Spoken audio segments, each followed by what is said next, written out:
Hello and welcome to Salon Talks. I'm Andrew O'Hare, Executive Editor of Salon. Joining me today is author David Duchovny, whose new novel is Miss Subways. Some of you may not know this, but apparently, David, you also have worked in television. Is this true? I have. I've worked in television and film a little bit, yeah. Yeah. Just for about 25, 30 years now. Nothing to speak of, really. So I hear, of course I'm joking, David is a two-time Golden Globe Award winner, longtime star of the XFiles, star of the, lamented Californication show I very much enjoyed. And you're also a writer, director, producer, I think. Sure. You've dabbled in that as well.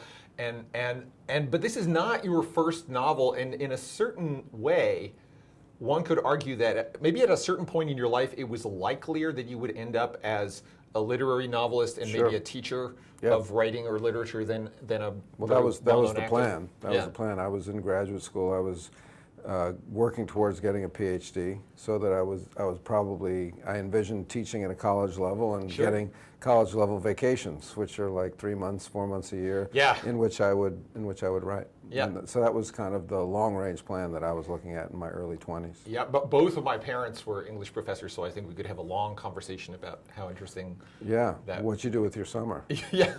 Oh yeah, we went on long road trips, Right. all over the place. I saw every Civil War battlefield as a kid, teenager. It's a wonderful job. Aside from teacher being a wonderful vocation, I mean, it is a good job in that way. You do get quite a bit of time to yourself, or to raise your family, or to do your own work. What was your field like? What were you going to get a PhD in specifically? English literature. Yeah. I was writing on the name of my thesis, which you had to come up with a thesis title. Sure. And for your orals. So when I sat my orals, I went through my hour and a half of grilling on the history of English literature, and then they ask you, pro forma, they ask you, what is your dissertation on? And mine was on magic and technology in contemporary American fiction and poetry, which might lead you to believe that I would then get a job working as an actor on the X-Files, which just made perfect sense. It does fit together in a certain way, and it also feeds into Miss Subways, I would say. Yeah. A little bit. Well, actually, like the idea of my thesis, which was never written, Right. I might have written a chapter, I don't remember, but I was discussing certain authors. I was discussing Robertson Davies, who's a Canadian author, James Merrill, poet, Thomas Pynchon, Ishmael Reed, Yep. and maybe Norman Mailer, I think. So I was discussing these, and I was saying that my theory, or the topic, was that magic is a primitive technology, in the sense that magic makes shit happen. Right. You know, that, like, if you took a caveman and you showed him an airplane, he'd be like, magic. Of course. And yeah. we'd say, no, Yeah. technology. So as magic, it's a field of both good and bad magic. Right, There's right. black magic, white magic. Technology, we don't say good and bad technology. We have Yeah. we have an A bomb, we have an H bomb. Yeah. We know that they're dangerous, but we don't say bad. Right. So to discuss Interesting, technology in terms of magic, which Right. is what I said that these writers were doing, they were kind of trying to ascribe a moral field, A moral dimension. a magical moral field onto technology.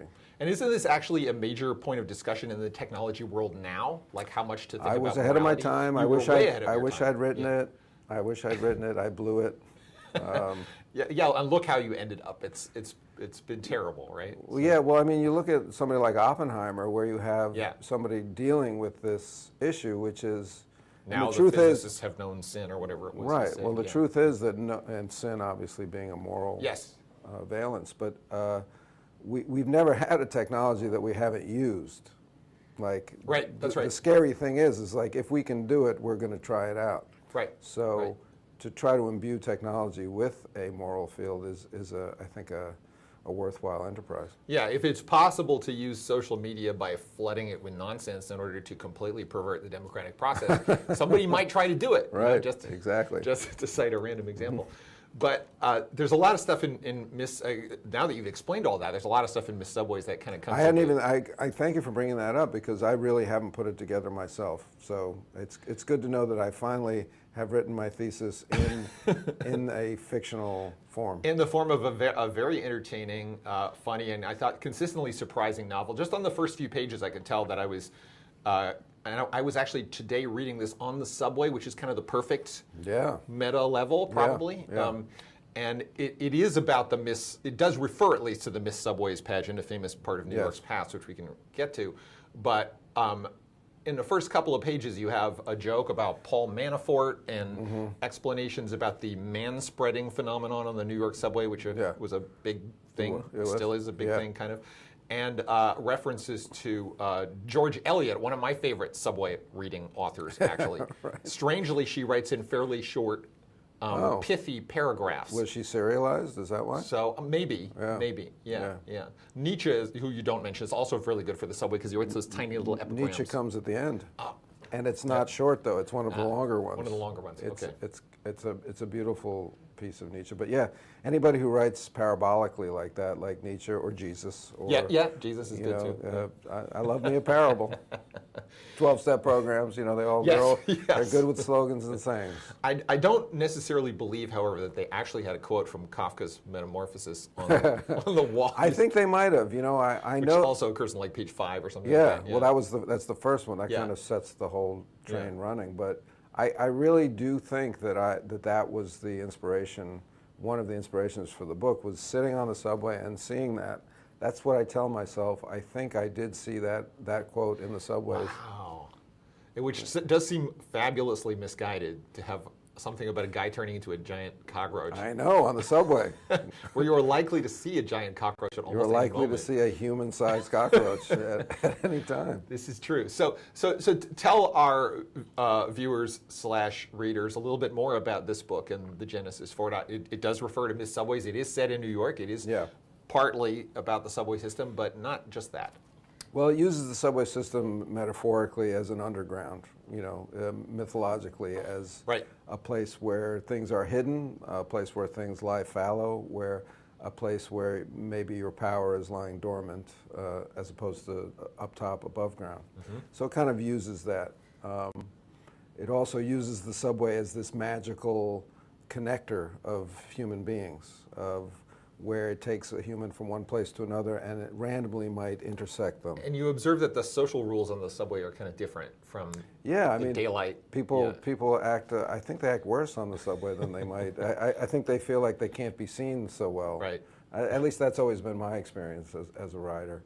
But there are many like inspirational strands for the book, but I think the overarching kind of world that I try to create is to conceive of America.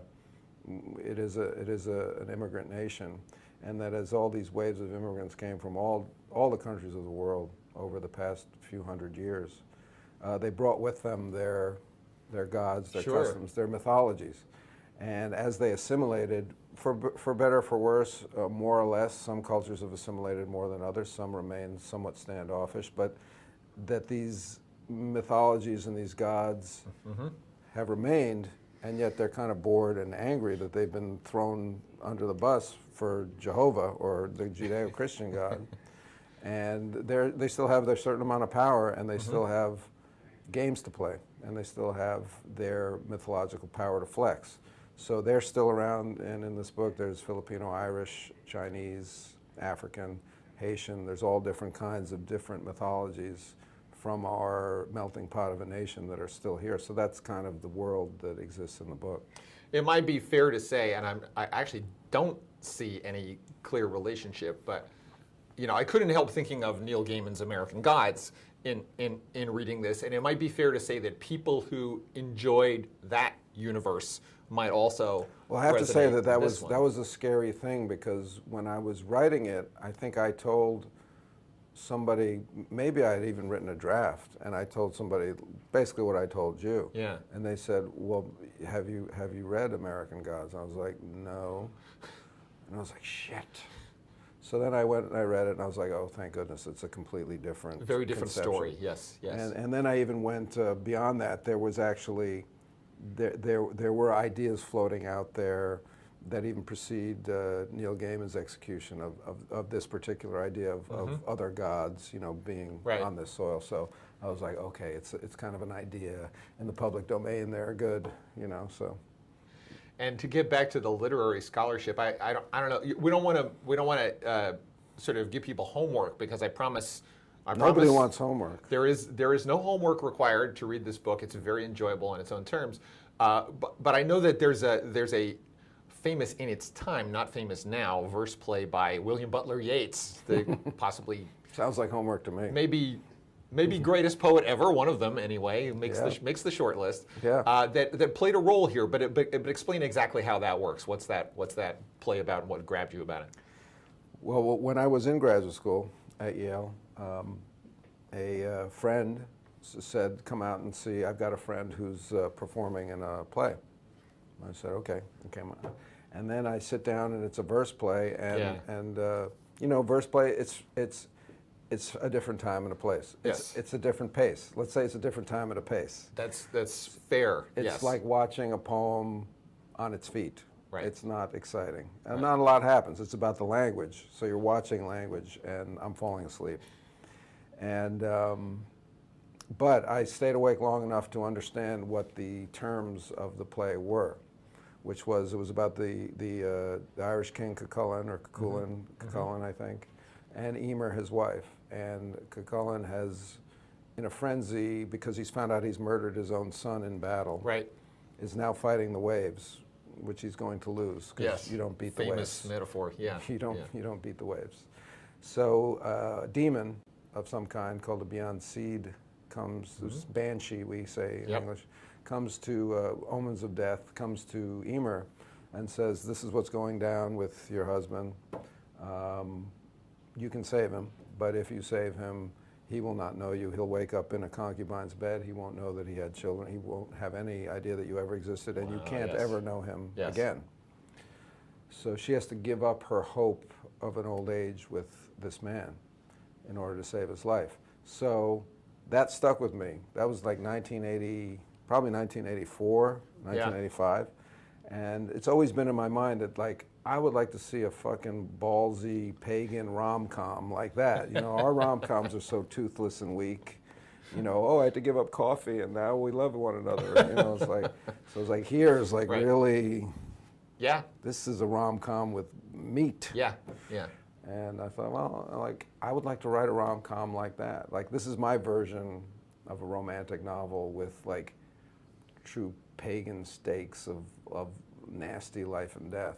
So you kind of have this element of pagan mythology or spirituality even. You have a relatively realistic contemporary setting, and you have this kind of literary device that's almost science fiction-y, the like sliding doors alternate universe kind of thing, where there are forks we can take in our lives that create. Well, depending on her response to the wager, which the demon gives her, she can choose to live her life as it has been and he dies, or she gets a different, slightly different life minus him.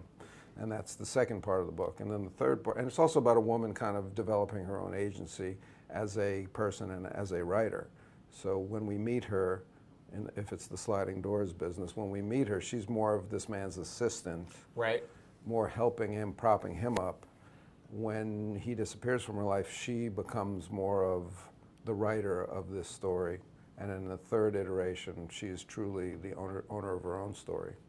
It takes probably a certain amount of courage in this era for a guy, which is how I perceive you, to write a story where for the most part, a female protagonist, female narrator at points, is very much oriented to her consciousness. Did you feel like you had to sort of reality check yourself or get outside input in order to get that right, or did you just rely on instinct? I just relied on instinct. I think as an actor and as somebody who has written screenplay, teleplay, I've had to write female characters. So when I did that, I didn't shy away and go, oh my God, who am I to try to write a female character? No, there's women in my work, and I'm going to write it. I believe. I know that people talk about appropriation, and I do a lot of appropriating in this book, not just of female voice, but of other mythologies. So, I mean, I'm of the school that what appropriation really is imaginative empathy. It's like I'm trying to write as a woman, I'm trying to make these stories serve my own story.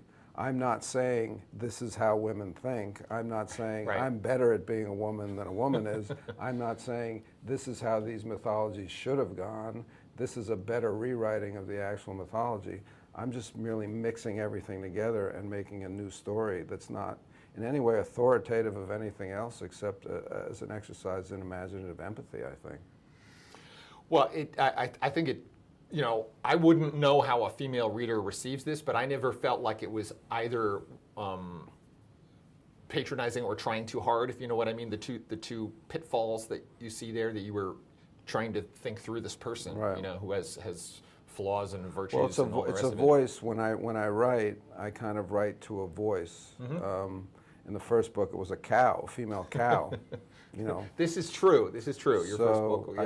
Yeah. I certainly appropriated that, but in the second one, it was the voice of the son of Ted, and in this one, it's Emer, and so I'll write until I can hear that voice, and then that's when the novel really starts for me. So it's less about sex, male-female sex, and more about a voice, and I think it's a human voice before it's a male or a female voice. And I think that that's why I hope it's recognizably human before it's recognizably female or male. You absolutely don't shy away from kind of contemporary political references in here. Nobody is going to read this book and conclude, for example, that you're sweet on the current president. Although it doesn't exactly play a role, but there's enough sort of oblique. I said that Paul Manafort is mentioned on approximately the third or fourth page. And I heard that you actually had to decided to take out stuff about Bill O'Reilly. I read that in a previous interview with you. That were you trying to strike that balance between I want this to feel contemporary and I don't want it to be so that if somebody reads it 6 months from now, it feels outdated? Well, yeah. I mean, what happened was I had a discussion between, I think it was Emer and her dad, or no, it was Emer and Khan, her boyfriend. Because he himself is kind of making himself a kind of right-wing, he wants to be a kind of a right-wing spokesperson.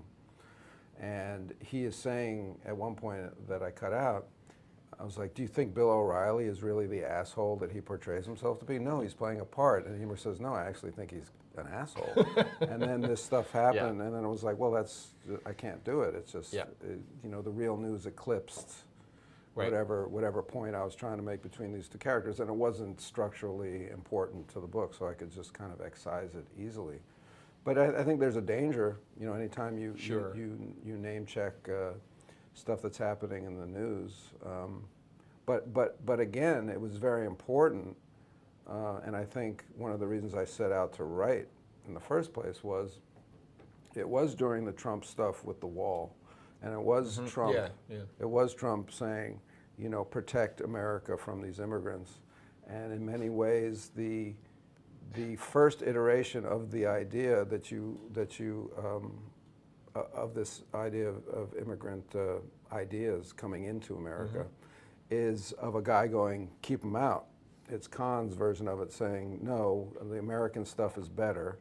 The Judeo-Christian heritage, what we've created here in America, is strong. We got to keep it safe and pure. And by the end, when Emer controls the story, it's let them all in and let the best ideas fight. Let the strongest ideas fight, and the best ideas, like animals have, you know, Darwinian evolution and survival of the fittest, so will ideas. And it's way more inclusive. So, you know, not that you can build a wall to keep out ideas, although that's what they're trying to do. They would like to. Some people would like to do that. Absolutely. Yeah. I want to. We should wrap pretty soon. Unfortunately, I'd love to keep talking to you, but I want to ask you about the title really quickly. This book is very much. I know you grew up in New York. You still live here at least part of the time. Is that right? Most of the time. Yeah, most of the time. And the title refers to, and I guess you could call it a beauty pageant of sorts that existed in the city's past, Myth Subways. But especially for readers who aren't familiar with this aspect of New York history, what was Myth Subways and what role does it play in this story? Well, when I was a kid, and the advertisements in the subway were cardboard, and we used to steal them quite a lot. You were one of those kids. Peter Max was a big one that you wanted to get. Yeah, sure. Especially off the back of a bus. But yes, we stole a lot of this stuff. Anyway, I guess it's all electronic now, obviously, but it used to be just like a cardboard, and they'd post it in there. And Miss Subways was, I don't know if you call it a beauty pageant, because they weren't really judged. Right, not a pageant exactly. Yeah, I don't know. It was a contest. Right. And the contestants had to, I think I say in the book, they had to be single and ride the subway. Basically, that was all you needed to do to make yourself a contestant of Miss Subways. And so as a kid, going to high school every morning, half asleep, I would be looking around for something to look at or read, and I'd see these, and they were always quite attractive women, and it was kind of just like, wow, Miss Subways, what a weird, who would really want to be Miss Subways? It's an interesting question, yeah.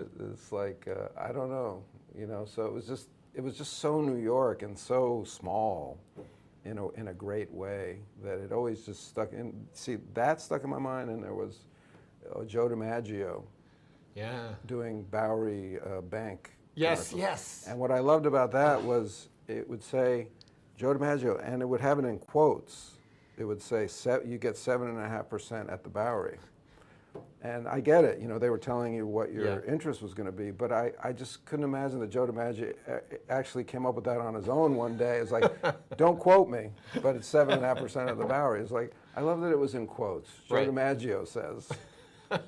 There is something very old advertising about that kind of expression. Yeah, that's funny. I almost feel like they could do the Miss Subways pageant now if it was open to anyone regardless of gender or orientation or age or anything. Well, yes, and it did make a comeback, I think, in the early 2000s. But what is true and what is also interesting about Miss Subways was that they were open to women of color.